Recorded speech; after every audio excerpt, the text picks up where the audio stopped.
빠르게 지나 쾌락이 끝이 나고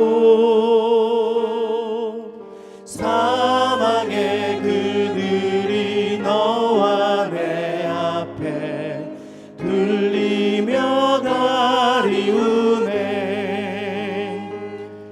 오라 오라 방황치 말고 오라. 죄 있는 자들아 이리로 오라. 주 예수 앞에 오라. 우리를 위하여 예비해 두신 우리를 위하여 예비해 두신 영원한 집이 있어. 죄 많은 세상을 떠나게 될 때 영접해 주시겠네. 오라 오라 방황치 말고 오라. 죄 있는 자들아 이리로 오라. 주 예수 앞에 오라. 지금은 엘리야 때처럼 주 말씀이 선포되고 또 주의 종 모세의 때와 같이 언약이 성취되고 비록 전쟁과 기근과 핍박 환난 날이 다가와도 우리는 광야에 외치는 소리 주의 길을 예비하라. 보라 주님 구름 타시고 나팔 불 때 다시 오시네. 모두 외치세. 이는 은혜의 해니 시온에서 구원. 보라 주님 구름 타시고 보라 주님 구름 타시고 나팔 불 때 다시 오시네. 모두 외치세. 이는 은혜의 해니 시온에서 구원이 시온에서 구원이 시온에서 구원이 시온에서 구원이 임한. 난 예수가 좋다오. 난 예수가 좋다오. 난 예수가 좋다오. 주를 사랑한다던 베드로 고백처럼 난 예수를 사랑한다오. 많은 사람들 진리를 모른 채 주님 곁을 떠나갔지만 내가 만난 주님은 참 사랑이었고 진리였고 소망이었어. 난 예수가 좋다오. 난 예수가 좋다오. 난 예수가 좋다오. 주를 사랑한다던 베드로 고백처럼 난 예수를 사랑한다오. 무거운 짐진 자 다 내게로 오라. 내가 너를 쉬게 하리라. 이 길만이 생명의 길 참 복된 길이라.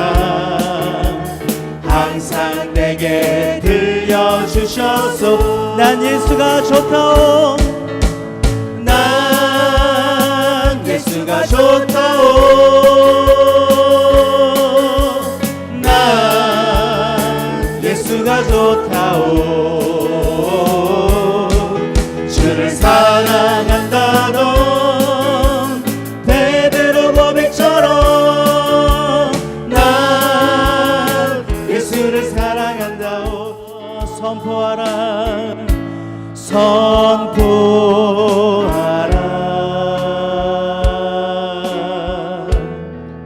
부활하신 영광의 주 아름다운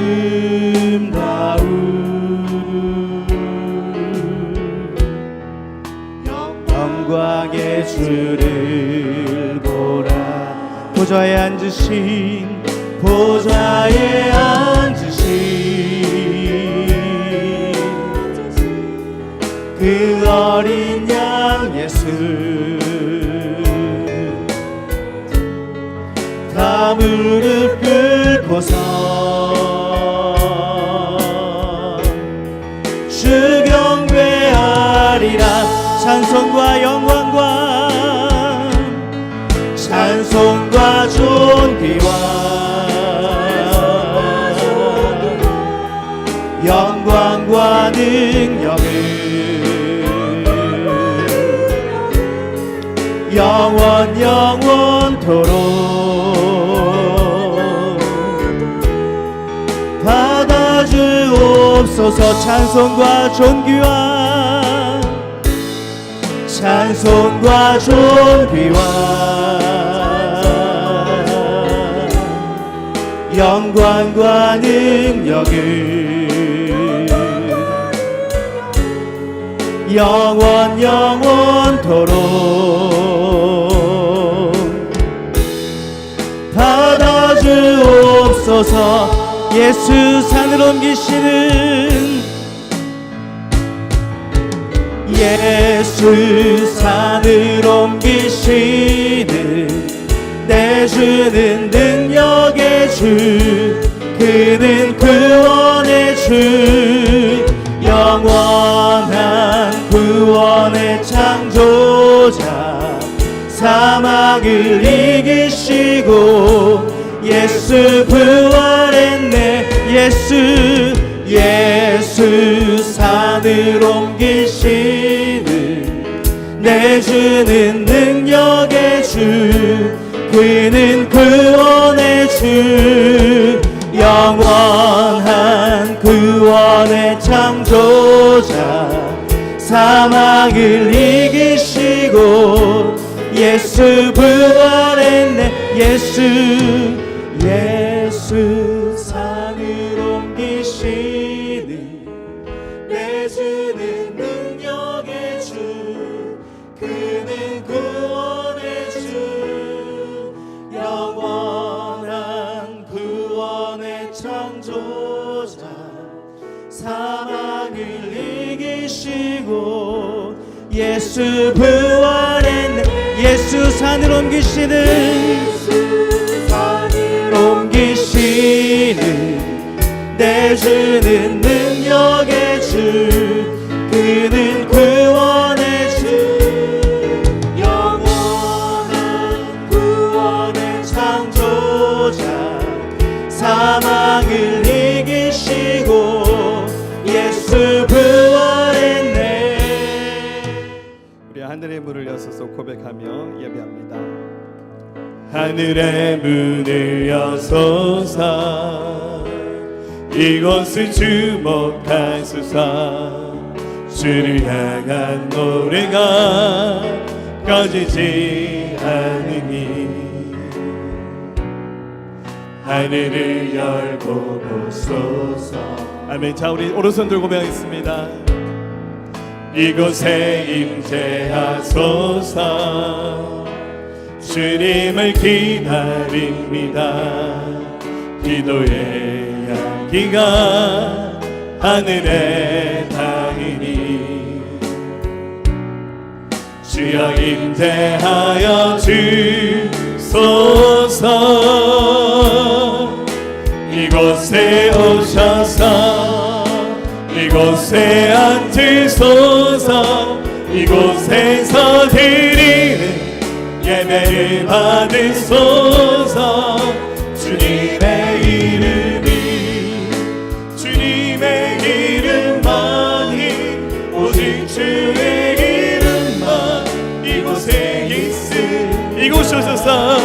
이곳에 오셔서 이곳에 앉으소서. 이곳에서 드리는 예배를 받으소서. 주님의 이름이 주님의 이름만이 오직 주의 이름만 이곳에 있으. 이곳에 오셔서 이곳에 오셔서 이곳에 앉으소서. 이곳에서 드리는 예배를 받으소서. 주님의 이름이 아멘. 주님의 이름만이 오직 주의 이름만 이곳에 있습니다. 이곳에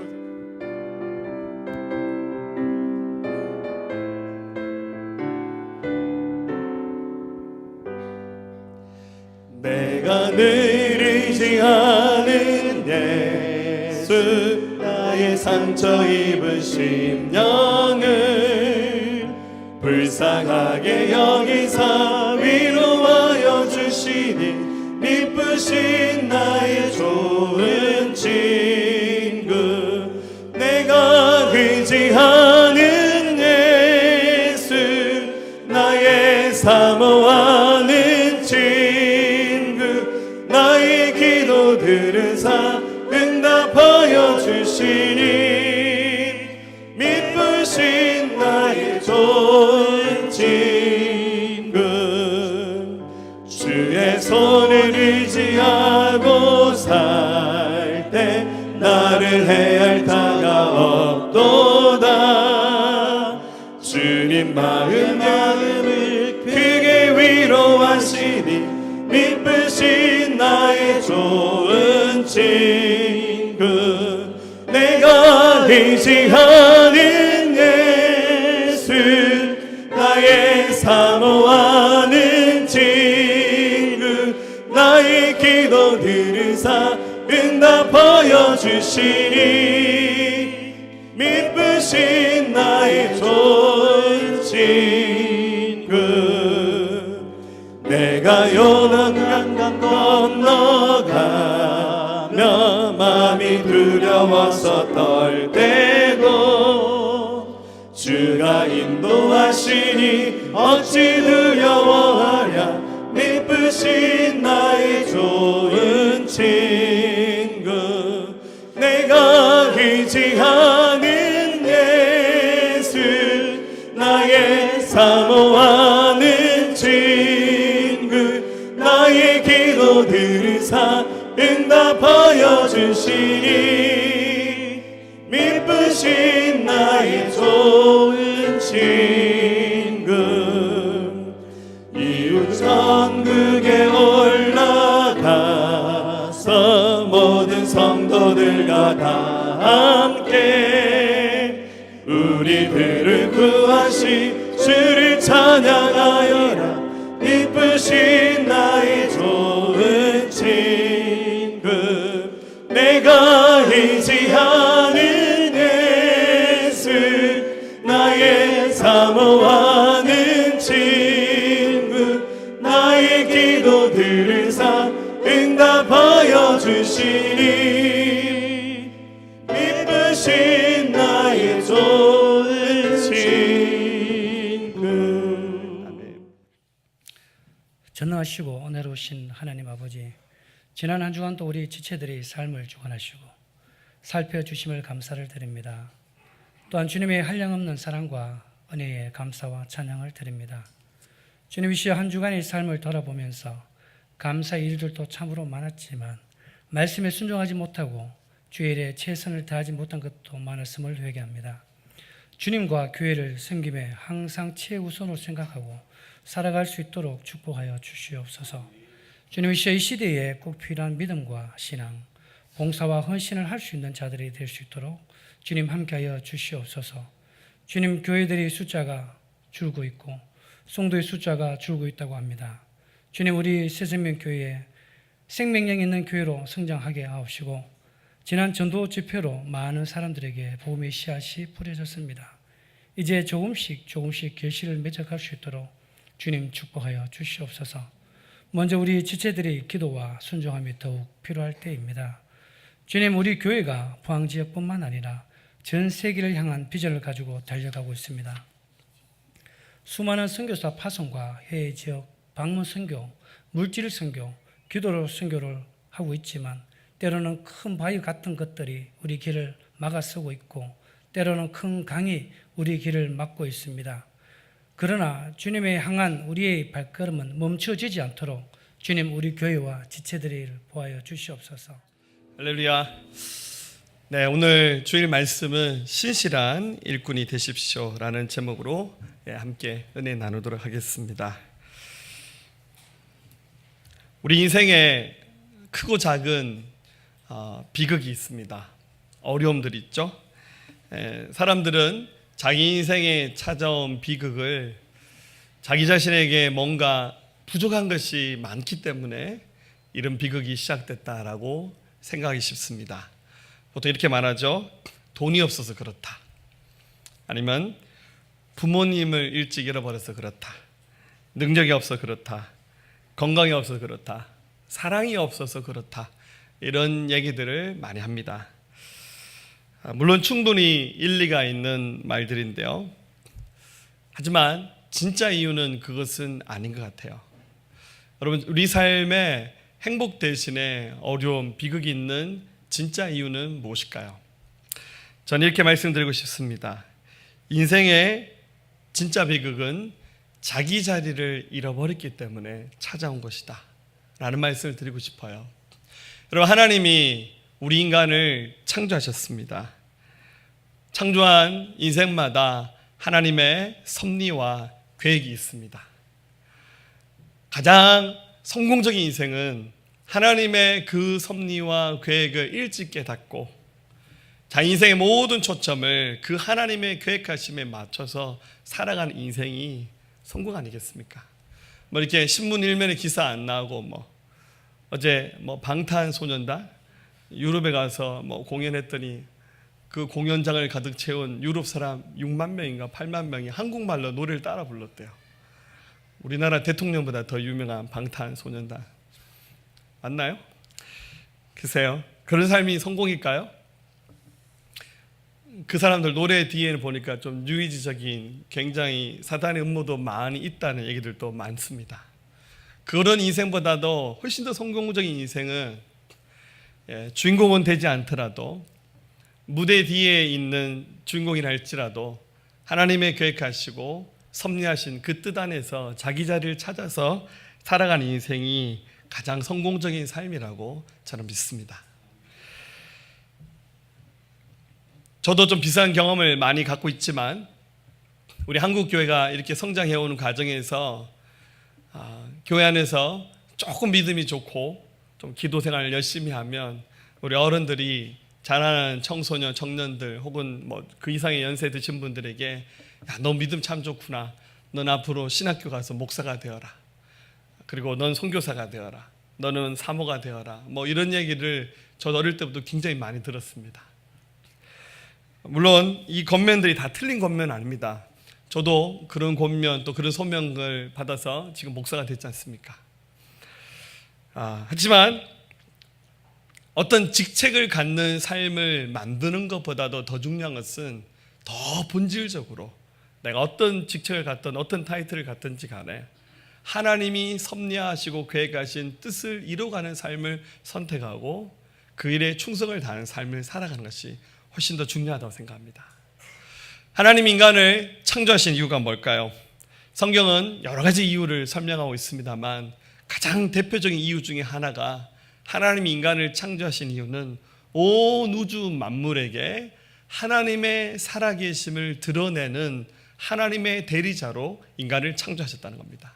창세기 1장 26절 7절 이렇게 말합니다. 하나님 이르시되 우리의 형상을 따라 우리의 모양대로 우리가 사람을 만들고 그들로 바다의 물고기와 하늘의 새와 가축과 온 땅과 땅에 기는 모든 것을 다스리게 하자 하시고 하나님이 자기 형상 곧 하나님 형상대로 사람을 창조하시되 남자와 여자를 창조하시고 인간을 창조하신 이유는 인간을 하나님의 형상대로 만드신 다음에 하나님 만드신 이 모든 우주 만물을 다스리게끔 하나님이 직접 하시지만 하나님이 하신 그 직접적인 사역을 인간에게 위임해서 인간이 하나님의 대리자 역할을 감당하면서 온 땅을 섬기는 것, 그게 바로 인간을 창조하신 가장 큰 목적 중에 한 가지입니다.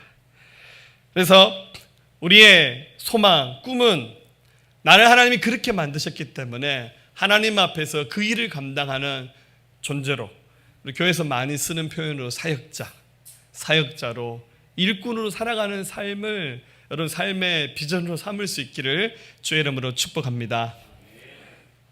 기도 제목 쓰면 1번이 부자 되는 것, 이런 기도 제목 쓰지 마시고 1번이 사역자로 주님의 일을 넉넉히 감당하는 삶을 살겠습니다, 이렇게 고백하시기를 바랍니다. 부자 되는 것에 대한 아쉬움이 아직도 많으신가 봐요. 그 일을 감당하기 위해서 하나님 부자 되게 해주세요, 이러면 얼마나 은혜스럽습니까? 할렐루야. 이렇게 하나님 앞에 좀 지혜롭게 잘 보이시면서 마음의 소원을 품으시기를 예수님의 이름으로 기원합니다. 성경에 이렇게 훌륭한 사역자의 모델들이 참 많은데요, 이 빌립보서 2장 방금 읽었던 말씀에 2명의 사역자가 소개되고 있는데, 첫 번째 사람은 디모데고 두 번째 사람은 에바브로디도라는 사람입니다. 오늘 짧은 시간이지만 이 두 사람의 이야기를 통해서 하나님의 대리자로 창조하신 인생으로서 하나님 앞에 귀하게 아름답게 사역하는 그 밑그림을 이 두 사람의 이야기를 통해서 함께 생각해 봤으면 좋겠습니다. 자, 첫 번째로 소개할 사람은 디모데라는 사람입니다. 자, 이 사람은 사도 바울의 제자였고 바울이 이 사람을 아들로 불렀던 사람입니다. 실제로 나이 연배로 계산해도 바울의 아들뻘 되는 사람이기도 했고 또 바울이 굉장히 아꼈던 믿음의 사람이었습니다. 자, 오늘 본문 말씀 19절 말씀 한번 같이 한번 읽어봅시다. 시작. 내가 디모데를 속히 너에게 보내기를 주 안에서 바람은 너의 사정을 알므로 안위를 받으려 함이니. 아멘. 자, 바울이 디모데를 너희에게 보낸다 했는데 너희란 말은 이 성경을 받는 빌립보 교회의 성도들을 말하고 있습니다. 바울이 지금 자기가 있는 곳에서 빌립보 교회의 성도들의 소식을 듣고 싶어서 본인이 신분을 보내는 사자로 디모데를 선택했습니다. 그럼 바울은 지금 어디 있냐면 로마 감옥에 갇혀 있었습니다. 바울이 로마 감옥에 두 번 갇히는데요, 이 말씀이 기록될 당시가 첫 번째 갇혔을 때인지 두 번째 갇혔을 때 정확히 알 수는 없습니다만은 첫 번째 갇혔는 거면 나중에 한번 풀려나는 거고 두 번째 갇혔을 때는 더 지독스러운 감옥에 들어가서 거기서 바울이 생을 마칩니다. 어쨌거나 첫 번째인지 두 번째인지 정확히 알 수는 없지만 바울이 지금 감옥에 갇혀 있으면서 이 빌립보 교회를 향해서 중보하다가 하나님께서 바울의 마음에 큰 감동을 주셔서 그들에게 꼭 전할 하나님 말씀을 성령의 감동을 기록합니다. 그게 바로 지금 이 말씀이 기록되어 있는 빌립보서라는 성경입니다. 자, 이 말씀을 기록했는데 지금 감옥에서 이 말씀을 기록을 했어요. 그러면 이 말씀을 누군가가 빌립보까지 가서 전달을 해줘야 이 말씀이 전해질 수 있잖아요. 언젠가 한번 저희 교회가 사도 바울 그 영화를 같이 한번 본 적 있잖아요. 여러분들 기억하시죠? 그 영화 속에서도 표현됐듯이 바울이 감옥 속에서 은밀하게 성령의 감동으로 성경을 기록을 했어요.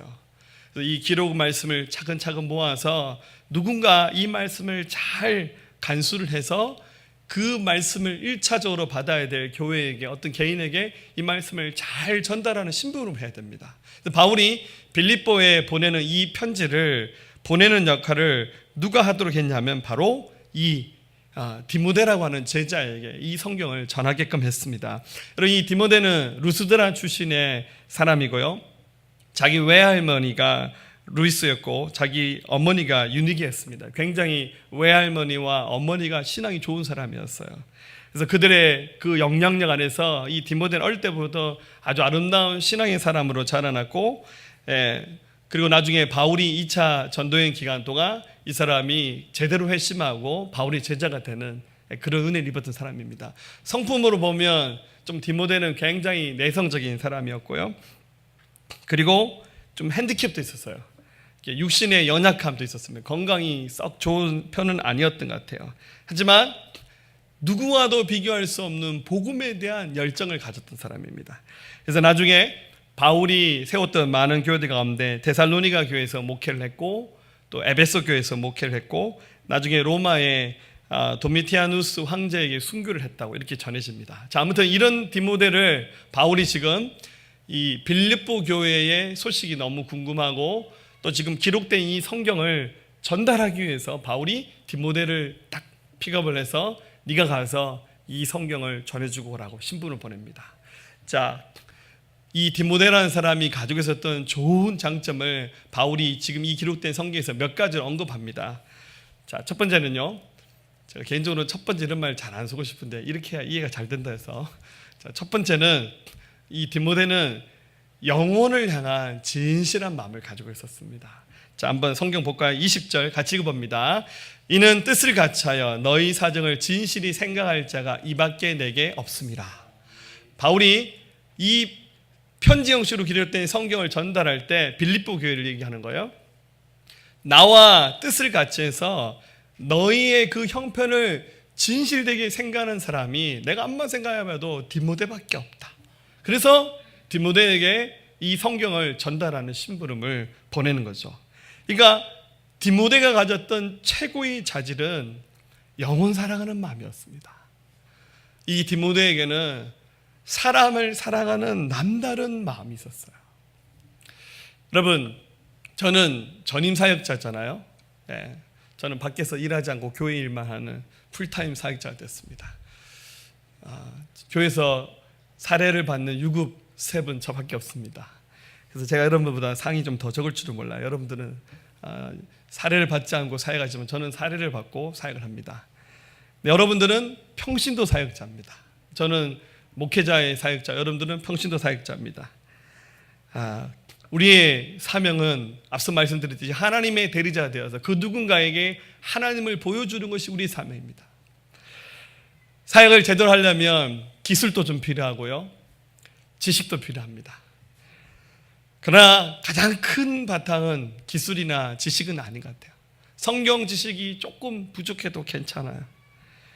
정말 필요한 것은 한 영혼을 향한 진실한 마음인 것 같아요. 왜냐하면 우리는 영혼을 다루는 사역자거든요. 저는 사역을 하면 할수록 뼈저리게 고백하는 말이 있습니다. 이번 주도 이 얘기 제가 몇 번 했습니다. 쉬운 영혼 한 사람도 없다. 사연이 없는 영혼이 없어요. 한 사람의 속을 들여다보면 우주만큼 넓어요. 웬 그렇게 아픔도 많고 사연도 많고 상처도 많고 꿈도 많고 번민도 많고. 영혼을 들여다보면 들여다볼수록 여러분들 한 영혼 절대 쉽지 않고요.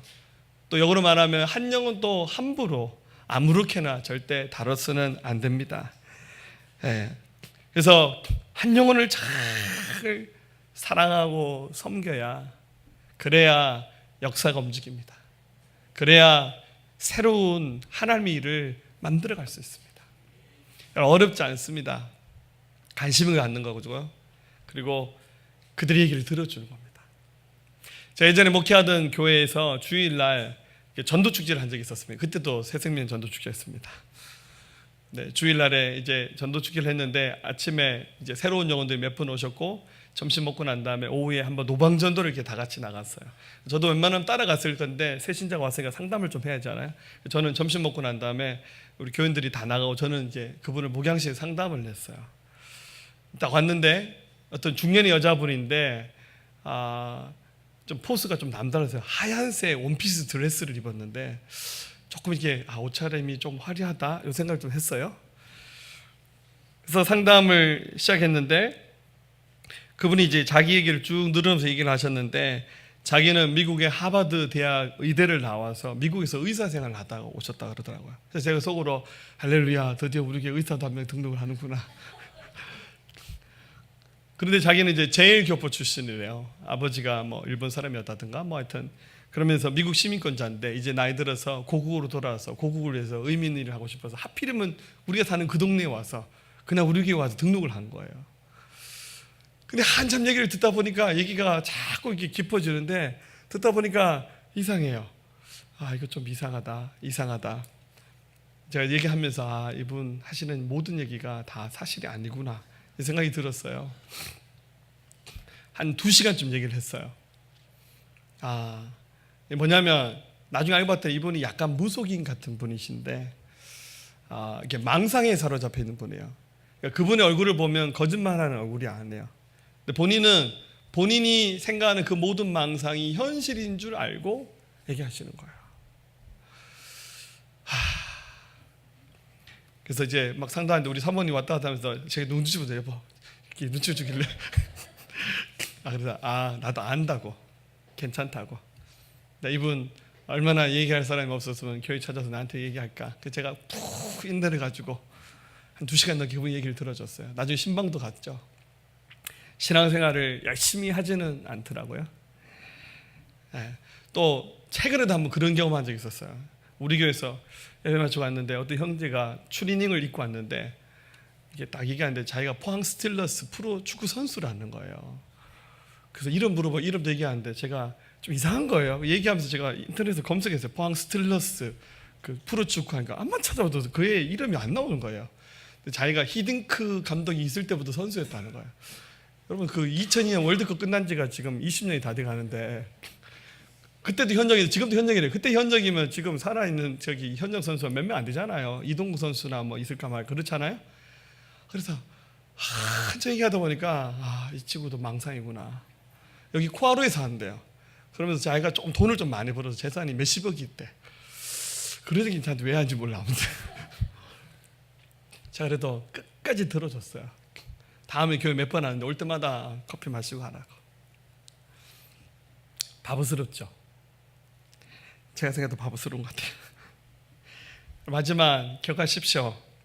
섬기는 것이 사랑하는 것이 이런 거 아니겠습니까? 어떻게 계산으로 맙니까? 경제 논리로 따져서는 사랑 못합니다.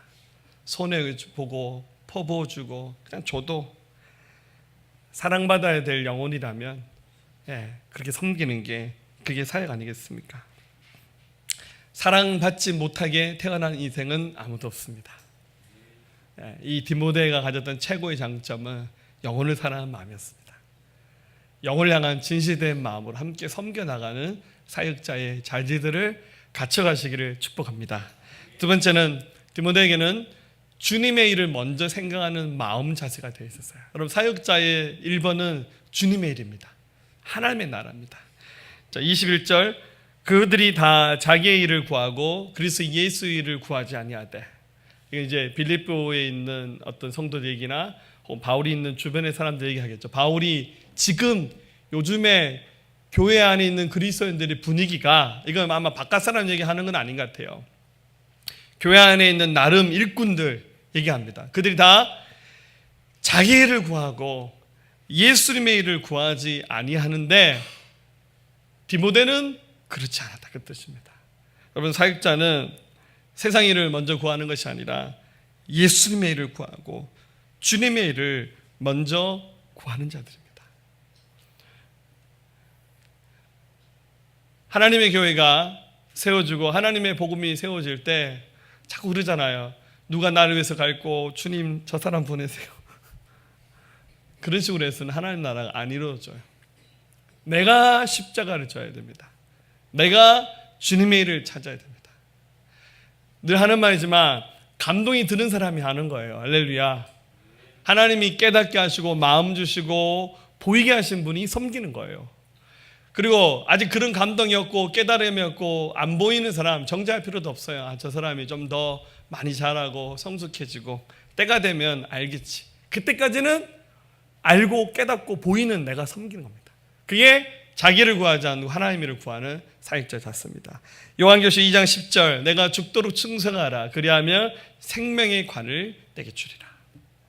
자기 일이 아닌 하나님의 일을 구하는 디모데의 아름다운 점을 본받기를 축복합니다. 세 번째, 이 디모데는 복음을 위해서 고난당한 것을 마다하지 않았습니다. 22절 디모데의 연단을 너희가 안 하니 자식이 아버지에게 함같이 나와 함께 복음을 위하여 수고하느라. 여러분들 자녀가 부모님과 함께 하듯이 디모데는 자기 영적 스승이었고 또 복음의 아비로 불려졌던 사도 바울과 늘 함께하면서요, 동고동락하면서 수많은 그런 고난의 삶들을 여러분들 성실하게 감당했습니다. 이게 여러분들 좋은 자리에 앉아야 됩니다. 축복받는 사람 자리에 옆에 앉으면 같이 은혜가 흘러가지만 두들겨 맞는 사람 옆에 앉아있으면 같이 두들겨 맞는 거예요. 사도 바울의 사명이 예수님께서 너는 평탄하게 살아라, 쉽게 살아라, 이게 바울에게 주어진 사명이 아니라 복음 전하는 거, 교회 개척하는 게 그의 사명이었습니다. 여러분, 바울이 교회 한 몇 개쯤 개척했을까요? 아마 헤아릴 수 없을 것 같아요. 우리가 아는 교회만 해도 수십 개인데 그 교회를 저는 세우고 사역하는 길마다 쉬운 적은 한 번도 없었을 겁니다. 그런데 이 일에 디모데가 함께했습니다. 여러분, 이 초대교회 이 디모데가 살았던 시절에 선교사 중에서 투톱이 있었어요. 누굽니까? 바나바와 바울이잖아요. 여러분, 인류 최초의 선교사가 바울과 바나바였잖아요. 이 1차 선교행은 바울과 바나바가 같이 갔는데 두 사람은 정반대의 성품을 가졌어요. 바울은 원칙주의자, 하늘이 두 쪽 나와도 원칙대로 해야 되고, 바나바는 굉장히 유순하면서 다른 사람을 잘 위로하고 상담할 수 있는 사람이었어요. 그 사이에 이제 틈바구니에서 탄생한 제자가 디모데입니다. 디모데는 이들의 좋은 장점을 겸비했는 그런 사역자로 하나님 앞에 살았습니다. 그런데 이 사역하는 바울과 바나바의 삶을 봤잖아요. 그래서 이런 좋은 장점도 있고 저런 장점도 있는데 결국 하나님 일은 고난을 물리치고서는 할 수 없다는 사실을 이 디모데가 너무너무 잘 알았기 때문에 고난을 회피하지 않고 살았습니다. 이 고난 당하는 복음 전하는 사역자의 삶을 여러분들 즐기셔야 됩니다. 그래야 상이 큽니다. 저는 이렇게 고백하고 싶습니다. 저의 부모님 세대에 뻘에 활약하시는 우리 앞선 많은 목사님들, 선교사님들의 삶을 보면 너무너무 어려우셨어요. 거기에 비하면 저의 세대의 목회는 어떤 점에서 너무 편하게 목회를 하는 것 같아요. 제 입장에서 하는 얘기입니다. 할렐루야. 또 너무 또 은혜 받으셔서 우리 목사님 편하대 이러지 마시고 제 입장에서 하는 말이에요. 예전 세대 목사님들에 비하면 우리 세대에 고난이 있을까 싶을 정도로 그분들 간증 얘기를 들으면 저희가 고난 당한 거는 뭐 이도 안 난 얘기인 것 같아요. 여러분, 그게 이제 우리 시대의 흐름이에요.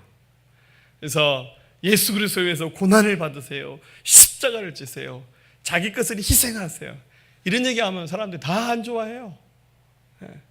교회 와서 그냥 좀 위로받고 싶고 은혜 받고 싶다는 얘기를 많이 합니다. 저도 이렇게 설교를 준비하면 이게 나름 설교의 패턴이 있잖아요.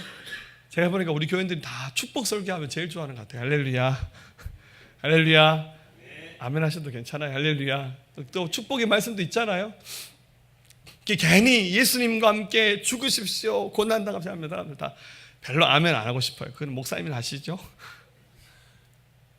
그러지 마시고 디모데처럼 자기 영적 아비였던 바울과 함께 고난당하는 삶도 마다하지 않았던 삶이 여러분 삶의 롤모델이 될 수 있기를 예수의 이름으로 축복합니다. 자, 두 번째로 소개할 사람은 에바브로디도라는 사람입니다. 짧게 얘기하겠습니다. 얘기할 때 성경에 디도라는 사람이 나오죠. 디도서라는 성경이 있죠. 그래서 어떤 사람이 이 에바브로디도가 디도라 같은 사람이라 얘기하는 사람인데 다른 사람입니다. 여러 가지를 비교할 때 우리가 알고 있는 디도서의 기록자 디도는 좀 다른 사람, 에바브로디도라는 사람이 있는데요.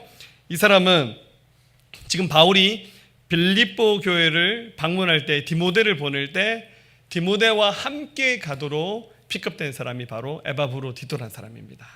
자, 바울이 이 사람을 선택했던 이유가 있는데요. 이 사람은 원래 빌립보 교회 성도입니다. 이 사람은 평신도였습니다. 그런데 지금 바울을 돕기 위해서 이 로마 감옥까지 찾아온 사람이 바로 에바브로디도입니다. 그러니까 지금 에바브로디도는 자기 집으로 돌아가는 겁니다. 자, 그런데 이 사람이 이 로마 감옥에 왜 왔냐면 빌립보 교회에서 두 가지를 했어요. 지금 감옥에 갇혀 있는 바울을 돕기 위해서 그들이 선교 헌금을 했습니다. 그래서 이 헌금을 모아서 전달하는데 배달 사고를 내면 안 되잖아요. 가장 신실한 사람을 이 헌금을 전달하는 사람으로 선택했는데 그 사람이 바로 에바브로디도입니다. 그리고 또 이 에바브로디도의 사명은 감옥에 갇혀 있는 그 바울을 돕는 역할, 바울이 많이 힘들 테니까 교회가 가서 당신이 이 바울을 도와달라고, 잘 섬기라고, 그런 역할로 왔던 사람이 바로 이 에바브로디도라는 사람입니다. 근데 여러분, 이게 쉽습니까? 지금 감옥에 갇혀 있는 바울을 돕기 위해서. 근데 이제 감옥이 이게 완전 감금된 게 아니라 어느 정도는 출입이 가능한 상태였어요. 그렇지만 이것은 목숨을 걸고 하지 않으면 안 되는 사역이었습니다. 그런데 이 말씀을 읽어보면 여러 가지 문맥상 이 에바브로디도라는 사람이 이 로마 감옥에 찾아와서 바울을 돕다가, 중요한 것은 이 사람이 병에 걸렸어요. 거의 죽음 직전까지 가는 어려움을 경험했던 사람이 바로 이 에바브로디도입니다. 근데 하나님 은혜로 이 질병으로부터 벗어나서 회복되어서 다시 살아났고, 그래서 바울이 재판이 진행되려다 혹시 자기를 돕는 이 에바브로디도도 같이 어려움 당할까 싶어서 이 사람을 돌려보내요. 가면서 디모데랑 함께 같이 돌아가라, 이렇게 보냅니다. 그래서 바울이 이 에바브로디도에 대해서 아주 좋은 점을 칭찬하며 소개합니다. 자, 첫 번째는 바울이 이 에바브로디도를 소개할 때 이 사람은 바울의 가족이라고 소개를 합니다. 한번 말씀 보면 25절, 그러나 에바브로디도를 너에게 보내는 것이 필요한 줄로 생각하노니 그는 나의 형제요, 함께 수고하고 함께 군사된 자요, 너희 사자로 내가 쓸 것을 돕는 자라. 이게 제가 방금 설명했더니 그대로 나오죠. 근데 바울이 이 에바브로디도를 소개할 때 그는 나의 브라더라고 말합니다. 그는 나의 형제라고 말합니다. 이 말은 억지로 생색내서 바울이 에바브로디도는 나의 브라더라고 한 것이 아니라, 바울과 이 에바브로디도 사이는 정말 가족 같은 관계 속으로 들어갔습니다. 원래 하나님의 교회가 하나님의 가족입니다. 우리가 잘 아는 에베소서 2장 19절에 너희는 하나님의 권속이라 그렇게 얘기했잖아요. 우리는 하나님 원래 가족으로 창조되었어요. 근데 세상의 가족하고 좀 다르지만 어떤 점에서 교회 안의 가족은 더 깊은 의미를 가지고 있습니다. 여러분, 가족이 어떻습니까? 여러분, 가족 관계는 어떻습니까? 정말 어려울 때 함께하는 사람이고, 계산하지 않고 희생하는 관계고, 무조건 사랑을 베풀어주는 관계가 가족이잖아요. 그런 가족의 사랑 많이 못 받으셨나요? 세상에 자기 자식 포기하는 부모는 없어요? 아멘? 많이 포기를 당하셨나 봐요. 근데 자식은 부모님 포기할 수 있어요. 그러니까 이게 참 묘하죠? 근데 자기 자식 포기하는 부모는 없습니다. 근데 이 에바브로디도와 바울의 관계가 나의 형제라고 표현할 만큼 하나님의 가족을 이루고 있었습니다. 이 에바브로디도가 이런 좋은 자질을 가지고 있어 그 이후에도 빌립보 교회로 돌아가서 남아있는 인생 전체 사역할 때 항상 이것이 모든 사역의 밑바탕이 되었습니다. 여러분, 저희 교회가 가지고 있는 교회의 정신, 우리 수련회 때마다 항상 강의하잖아요. 그 중에 하나가 우리는 하나님의 가족입니다. 이것을 함께 이루어갔으면 좋겠어요. 본인이 있어서 좀 얘기가 좀 쑥스럽습니다만, 우리 여기 김경진 형제, 할렐루야. 네, 깜짝 놀랐죠? 우리 경진 형제가 이제 예수님 믿고 우리 교회 나왔는데, 제가 이제 교회 근처에 좀 살았으면 좋겠다라고 이렇게 좀 권하면서, 여기 효자제일교회 다니시는 그 이재용 권사님, 그 고대성 장로님 좀 개인적으로 친분이 있어서 그분들이 이렇게 집을 갖고 계셔서 그 집을 소개해서 우리 형제가 그 집에 들어가서 살게 되었습니다. 우리 권사님은 주인, 그죠? 우리 경진 형제는 세입자. 근데 사실은 우리가 더 많이 우리 경진 형제 사랑하고 돌봐야 되는데 우리 권사님이 너무너무 잘하세요. 제가 최근에 받는 분 중에서 그분만한 천사를 본 적이 없어요.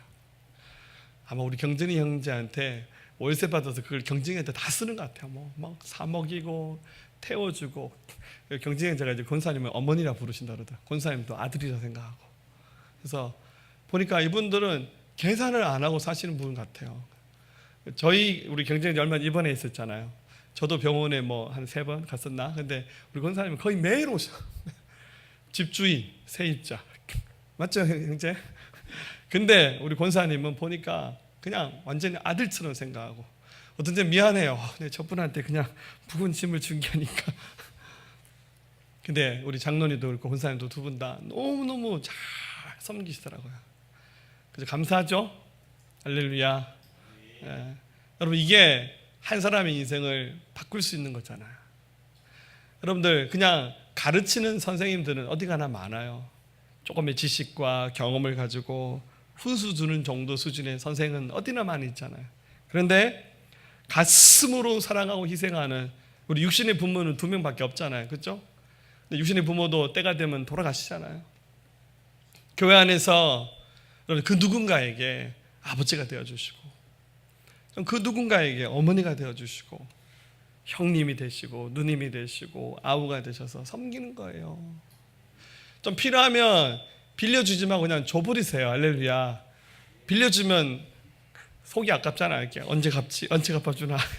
근데 줘버리면 얼마나 좋아요. 그냥 하나님이 상으로 주신 거잖아요. 근데 빌려주면 마음이 막 불편해요. 저거 왜 안 갖고 저거 딴짓하지 이렇게 하셨잖아요. 근데 줘버리는 거예요. 그냥 필요한 사람 섬기는 거예요. 할렐루야. 어차피 다 못 가져가요. 우리 사명은 플로잉 하는 겁니다. 흘려보내는 겁니다. 섬기는 겁니다. 네. 우리 육신의 자녀들 여러분들 다 둘, 셋 우리 교회 셋 이상 놓으신 분 있나요? 없죠? 제가 알기로는 없는 걸 알고 있는데 있나요? 제가 좀 호구조사를 좀 해야겠네. 네, 뱃속에 들어 계신 거 아니죠? 할렐루야. 적게 낳잖아. 이제 뭐 이렇게 집에 형제가 많아서 이모, 삼촌, 고모, 뭐 처제 이런 시절 다 지나갔어요. 이제 이렇게 앞으로 우리나라 문화에 그런 문화 이제 없어질 거예요. 교회 안에 이렇게 많은 사람도 있잖아요. 어린아이부터 시작해서 노인이까지 아이들도 있고 형제도 있고 어른들도 있고 연세 드신 분도 있고. 예, 여러분들 하나님 말씀이 안 들리는 사람들에게는 먼저 사랑으로 다가와서 섬기는 일부터 해야 됩니다. 이 에바브로디도라는 사람이 그렇게 했습니다. 예, 정말 복음 안에서 잘 섬기는 사랑을 베푸는 영적 가족을 이뤄가시기를 축복합니다. 두 번째, 그는 예수 그리스도의 좋은 군사가 되어서 앞서 소개했던 것처럼 그는 고난 당하는 일에도 함께하면서 목숨을 걸고 여러분들 목숨을 걸고 사역하는 겁니다. 대충 하다가 수틀리면 때려쳐버리지라는 것은 사역자의 자세가 아니라 알아주든 못 알아주든 생명의 위협이 와도 그 자리에 물러서지 않고 앞으로 나가는 것이 사역자의 삶입니다. 세 번째, 역시 이 에바브로디도의 마음에도 영혼을 사랑하는 마음이 있었는데요. 어떤 마음이냐, 26절에 그가 너희 무리를 간절히 사모하고 자기가 병든 것을 너희가 들은 줄 알고 심히 근심한지라. 오히려 자기가 지금 빌립보 교회에서 파송돼서 와서 바울 돕다가 병들었는데 이 소식을 들은 빌립보 교회가 근심한다는 얘기를 듣고 오히려 본인이 더 근심하는 거예요. 본인이 지금 죽어가는데 자기가 아프다는 것 때문에 걱정하는 그 교회를 더 걱정하는 거예요. 대단하지 않습니까? 네. 이런 하나님을 생각하고 영혼을 생각하는 마음이 그의 중심에 있었고, 마지막 이 에바브로디도에게는 하나님의 은혜가 있었어요. 무슨 말이냐면 이 불치의 병에서요, 이 중환병에서 이 에바브로디도가 치유함을 받습니다.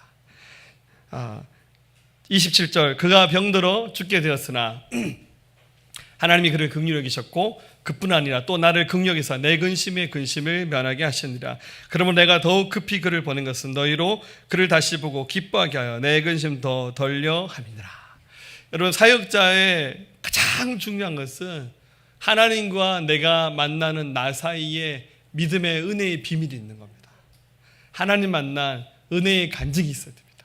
내가 하나님 만난 그 간정이 있어서 이것을 통해서 어떤 상황과 환경에 있어도 휘둘리지 않는, 나는 예수를 만난 사람이다, 예수님 나의 은혜를 주셨다라는 이 고백이 그의 삶의 중심이 되는 겁니다.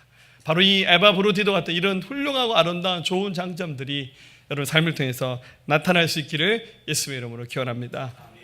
말씀 마치겠습니다. 여러분, 어떤 사역자로 살아가고 있습니까? 자기 자리 잘 찾고 계신가요? 주님이 기뻐하시는 사역을 하고 계신지 생각해 보십시오. 여러분, 어렵지 않아요. 갑자기 다 신학교 가라는 뜻은 아닙니다. 다 짐 싸들지고 선교지 가라는 뜻은 아닙니다. 가실 분이 가고 사역할 사람이 사역하겠죠.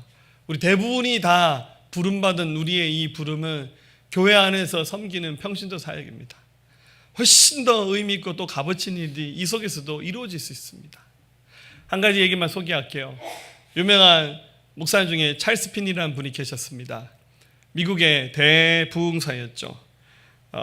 그의 평생에 200만 명을 구령했다는 얘기했죠. 200만 명에게 복음을 전했다는 유명한 얘기했죠. 찰스 핀이가 뉴욕에서 목회를 하셨는데요. 이분이 그 몇 달간의 전도로 1000명이 넘는 사람에게 복음을 전한 적이 한 번 있었는데, 그가 이렇게 복음을 전하게 된 것에 대해서 예배 시간에 메시지 안에 그분이 이렇게 말했습니다. 내가 이렇게 한꺼번에 많은 사람들에게 복음을 전해서 그들의 인생을 바꿀 수 있는 이유는 나를 위해서 기도해 주는 중보자가 있기 때문에 가능한 것이라고. 당시에 아벨이라는 사람이 있었는데요. 이 사람은 찰스 핀이 이 목사님이 사역하는 동안 거의 24시간 끊이지 않고 기도 사역을 하면서 그 사역을 감당케 하셨습니다. 또 유명한 D.L. 무디 목사님, 100만 명 이상에게 복음을 전했던 분으로 유명하시잖아요.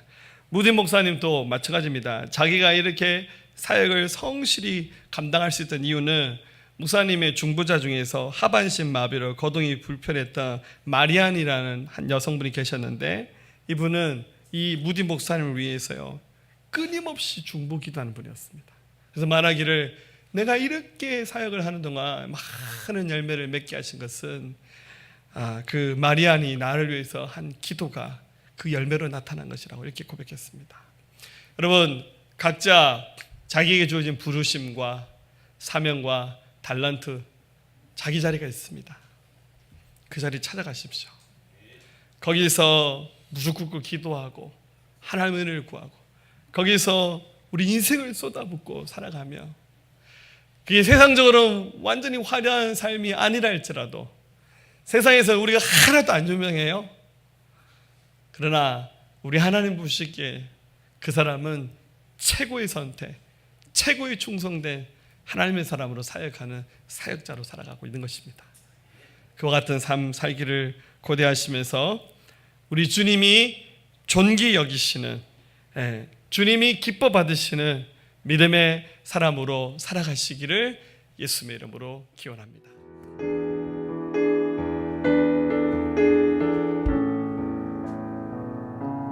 당신의 그 섬김이 전국에서 해같이 빛나리. 당신의 그 겸손이 전국에서 해같이 빛나리. 당신의 그 믿음이 전국에서 해같이 빛나리. 당신의 그 충성이 전국에서 해같이 빛나리. 주님이 기억하시면 족하리. 예수님 사랑으로 가득한 모습, 천사도 흠모하는 아름다운 그 모습, 전국에서 해같이 빛나리. 당신의 그 순종이 전국에서 해같이 빛나리. 당신의 그 사랑이 전국에서 해같이 빛나리. 당신의 그 찬송이 그 찬송이 우리 손들 고백할까요? 전국에서 해같이 빛나리. 당신의 그 헌신이 전국에서 해같이 빛나리. 주님이 기억하시면 주님이 기억하시면 족하리. 불타는 사랑으로 가득한 모습, 천사도 힘모하는 아름다운 그 모습, 천국에서 해같이 빛나리. 주님이 기억하시면, 주님이 기억하시면 족하리. 예수님 사랑으로 가득한 모습, 천사도 힘모아 아름다운 그 모습, 천국에서 해같이 빛나. 주님이 기억하시면 족하리. 주님이 기억하시면 족하리. 불타는 사랑으로 가득한 모습, 천사도 힘모아 아름다운 그 모습, 천국에서 해같이 빛나리. 아멘. 우리 인생 여러분 세상적인 의미에서 특별한 삶 여러분 기대하지 않았으면 좋겠어요. 주님의 사명대로 계획하심과 섭리하신 대로 열심히 살아가고 충성하면 여러분 그 삶이 성공입니다. 할렐루야. 우리가 드리는 헌신과 우리의 삶이 하나님 앞에 이유 없이 무릎 꿇는, 세상 앞에서 이유 없이 무릎 꿇는 삶이 아니라 오직 하나님께 무릎 꿇고 하나님께 복종하는 삶이 되었으면 좋겠습니다. 아멘. 우리 하나님께 같이 고백하겠습니다.